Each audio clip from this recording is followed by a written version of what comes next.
नमस्कार दोस्तों, कहानियाँ जीवन की में आप सबका स्वागत है। मैं शारदा देवी हूँ। कभी मैं एक सरकारी स्कूल में हिंदी की अध्यापिका थी। पूरे 35 साल बच्चों को अक्षर ज्ञान दिया, उन्हें संस्कार सिखाए, मातृदेवो भव का अर्थ समझाया। लेकिन आज जब मैं अपनी रसोई में फर्श पर बैठकर जले हुए तवे को राख से रगड़ रही हूँ तो सोचती हूँ शायद सबसे बड़ी परीक्षा मेरी अपनी ही जिंदगी थी, जिसे मैं देर से सही पर अब जाग रही हूँ। उस दिन भी मेरे हाथ साबुन और चिकनाई में डूबे हुए थे, घुटनों में सूजन थी, कमर सीधी नहीं हो पा रही थी और बदन बुखार से तप रहा था, पर आदत हो गई थी चुप रहने की। तभी मेरी बहू रिधिमा की चप्पलों की टकाटक सुनाई दी। वह तेज कदमों से किचन में और बिना कुछ बोले एक सफेद सी सस्ती साड़ी अपने मेरे चेहरे पर फेंक दिया। बोली, ओ बुढ़िया, अभी एक बर्तन खत्म नहीं हुई, शाम को बड़ी पार्टी है, शहर के बड़े लोग आएंगे, यहाँ मैले कपड़ों में बाहर मत आना, ये पहन लेना और मेहमानों को सर्व करना। मेरा दिल धक से रह गया। मैंने कांपती आवाज में कहा, बहू, मैं मेहमानों के सामने में तेरी सास हूँ, अंशुल की माँ हूँ। मैं ठाका मारकर हंसी और बोली, माँ तब तक थी जब तक मेरे पास 35 लाख थे। जिस दिन वो तूने पैसे अंशुल के बिजनेस में लगाए, उसी दिन से तू इस घर की फ्री नौकरानी है। और सुना है, सबको बता दिया कि दूर की रिश्तेदार है जिसे हमने दिया करके रख लिया है। मुझे लगा जैसे किसी ने मेरी सांसें रोक दी हो। इतने में मेरा बेटा अंशुल नीचे आया। मैंने उम्मीद से देखा, सोचा मेरा बेटा मेरा साथ देगा। मैंने रोते हुए कहा, बेटा देखना, तेरी पत्नी मुझे नौकरानी बना रही है। अंशुल ने घड़ी देखते हुए कहा, मम्मी प्लीज ड्रामा मत करो, आज बड़े क्लाइंट आ रहे हैं। 2 घंटे की ट्रेन पकड़ लूंगी तो क्या हो जाएगा, वैसे भी घर में खाली तो रहती हूँ। उस पर मुझे समझ आ गया कि मैं इस घर में माँ नहीं बोझ हूँ। मुझे वो दिन याद आ गया जब मैं रिटायर हुई थी। पूरे स्कूल ने तालियां बजाई थी। मेरे हाथ में 35 लाख का चेक था। मैं खुशी खुशी घर आई थी। अंशुल ने पैर पकड़ लिए थे। माँ, अब मेरा सपना पूरा होगा, मैं आपको रानी बनाकर रखूंगा। रिद्धि मैंने भी मीठी मीठी बातें की थी और मैंने सब कुछ बेटे के नाम कर दिया था। मुझे लगा था बुढ़ापे में प्यार मिलेगा, सम्मान मिलेगा, लेकिन कुछ ही महीने में मुझे स्टोर रूम दे दिया गया। डाइनिंग टेबल पर मेरी कुर्सी हट गई, मेहमानों के सामने आने की मनाही हो गई और आज मुझे वेटर बनाया जा रहा था। शाम को घर रोशनी से जगमगा रहा था। मैंने मजबूरी में सफ़ेद साड़ी और अप्रैन पहन लिया। बदन बुखार से तक काँप रहा था, पर दिल का दर्द उससे ज़्यादा था। मैं कोने में खड़ी एक ट्रे पकड़े इंतजार कर रही थी। तभी एक महिला ने पूछा, ये बुजुर्ग महिला कौन है? चेहरा तो तुमसे मिलता है अंशुल। मेरी बहू तुरंत बोली, अरे नहीं, पुरानी काम वाली है, कोई नहीं है ना इसका, हमने इसे तरसका कर रख लिया, कोई नहीं है इसका। ये शब्द मेरे कानों में हथौड़े की तरह गूंजे। तभी मुझे चक्कर आया, ट्रे हाथ से छूटी और दूध का गिलास एक बड़े उद्योगपति के महंगे सूट पर गिर गया।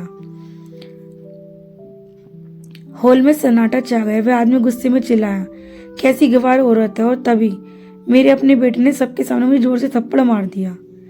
मेरा सिर झंझना उठा। उस थप्पड़ की आवाज से ज्यादा दर्द मुझे इस बात का हुआ कि जिसने मुझे माँ कहा उसी ने मुझे अपमानित किया। मैं पत्थर से खड़ी रह गई। तभी एक तेज आवाज गूंजी, हाथ नीचे करो अंशुल। मैंने मुड़कर देखा, जिसके सामने जिले के कलेक्टर आरव मेहरा खड़े थे। उन्होंने आगे बढ़कर मेरे पैर छुए, बोले, मैडम आपने मुझे पहचाना? मैं आरव, आपका छात्र। आज जो भी हूँ मैं आपकी वजह से हूँ। मेरी आंखों में बरसों बाद सम्मान के आंसू आए। उन्होंने गुस्से में अंशुल से कहा, जिसने माँ ने तुम्हें सब कुछ दिया, आज उसे नौकरानी बना दिया, शर्म आनी चाहिए।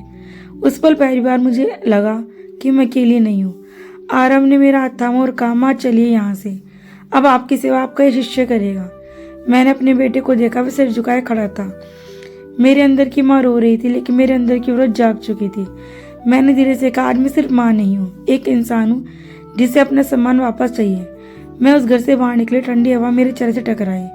बरसों बाद मैंने खुलकर सांस ली। उस रात मैंने फैसला किया, अब मैं किसी की नौकरानी नहीं बनूंगी, मैं माँ हूँ और अब चुप नहीं रहूंगी।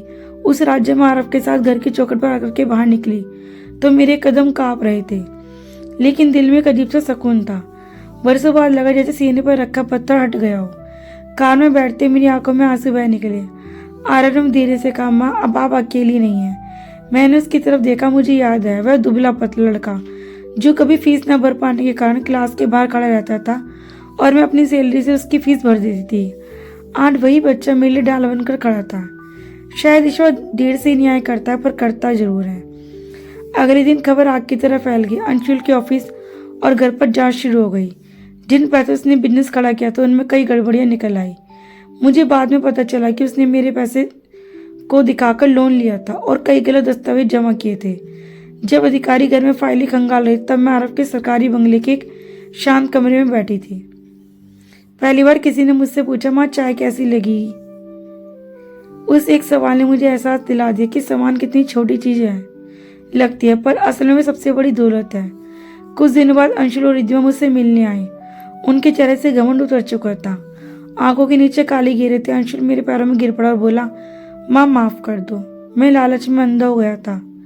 मैंने उसे देखा, मेरा दिल पिघलना चाहता था। आखिर वह मेरा बेटा था। मैंने उसे 9 महीने कोख में रखा था। उसकी पहली मुस्कान, पहला कदम, पहली नौकरी सब मेरी आंखों के सामने था। लेकिन फिर मुझे वो थप्पड़ याद आया, वे शब्द याद आए, फ्री नौकरानी और कोई नहीं है इसका। मैंने शांत स्वर में कहा, बेटा माफी से पहले समझ जरूरी है। तूने सिर्फ मुझे ठुकराया नहीं, तूने अपने संस्कार ठुकराए हैं। मैं तुझे सजा नहीं देना चाहती पर तेरे कर्मों का फल तुझे तो भुगतना ही होगा। रिद्धिमा रोते हुए बोली, माँ जी हमें बचा लीजिए। मैंने पहली बार उसे बिना गुस्से के देखा और कहा, बेटे जिस दिन मैंने बुखार से तुमसे एक दिन आराम मांगा था और तुमने कहा था नो वर्क नो फूड, उसी दिन मेरा दिल मर गया था। आज वही नियम दोहराती हूँ, नो रिस्पेक्ट नो रिलेशन। सम्मान नहीं तो रिश्ता नहीं। वे दोनों सिर झुकाए चले गए। समय धीरे धीरे बीतता गया। मैं आरव के घर में नहीं रही। मैंने खुद फैसला किया कि मुझे सहारे पर नहीं, अपने आत्मसम्मान पर जीना है। मैंने अपनी बची हुई पेंशन आरव की मदद से एक छोटा सा कोचिंग सेंटर शुरू किया। नाम रखा नवदीप शिक्षा केंद्र। वो उन बच्चों को पढ़ाने लगी जो फीस नहीं भर सकते थे। जब पहली बार किसी बच्चे ने मुझे शारदा मैम कहकर पुकारा तो लगा जैसे मेरी कोई खोई पहचान वापस मिल गई। अब मैं सुबह खुद अपनी चाय बनाती हूँ, लेकिन मजबूरी में नहीं, अपने मन से। मेरे हाथ अब भी कांपते पर उनमें अपमान का बोझ नहीं। कभी कभी रात को अकेले बैठे दिल में दर्द उठता है। माँ हूं ना, बेटा चाहे कितना भी गलत हो दिल से निकलता नहीं है। पर अब मैं खुद को दोष नहीं देती। मैंने ममता दी थी, सौदा नहीं किया था। गलती मेरी सिर्फ इतनी थी कि मैंने आंखें मूंद कर भरोसा किया। आज अंशुल कानूनी मामले में उलझा हुआ है। कई संपत्तियां सील हो चुकी हैं। वह कभी कभी फोन करता है। अवार्ड में पहली बार अकड़ने ही पछतावा होता है। मैं उससे नफरत नहीं करती पर उसके लिए अपनी इज्जत नहीं खोऊंगी। मैंने जिंदगी से एक बात सीख ली, माँ होना त्याग है पर खुद को मिटा देना। अगर माँ होने का खुद का सम्मान नहीं करूंगी तो दुनिया भी नहीं करेगी। आज जब मैं आईने में खुद को देखती हूँ तो मुझे वो टूटी हुई बूढ़ी औरत नहीं दिखती जो रसोई में रो रही थी। मुझे एक औरत दिखती है जिससे देर से सही पर अपनी आवाज पहचान ली। मैं अब भी माँ हूँ, लेकिन अब चुप रहने वाली माँ नहीं। अगर मेरी कहानी सुनकर कोई भी एक माँ अपने अधिकार के लिए खड़ी हो जाए तो मैं समझूंगी कि मेरी जिंदगी की दूसरी पारी सफल हो गई। दोस्तों, जिंदगी हमें गिराती जरूर है लेकिन उठना हमारे हाथ में होता है। मैंने उठना चुन लिया। क्या आप चुनेंगे? दोस्तों, ये कहानी आप कहाँ से देख रहे हैं कमेंट बॉक्स में जरूर बताइएगा। और ऐसी अच्छी कहानी सुनने के लिए हमारे चैनल को सब्सक्राइब करें। और अगर ये वीडियो आपको अच्छी लगी हो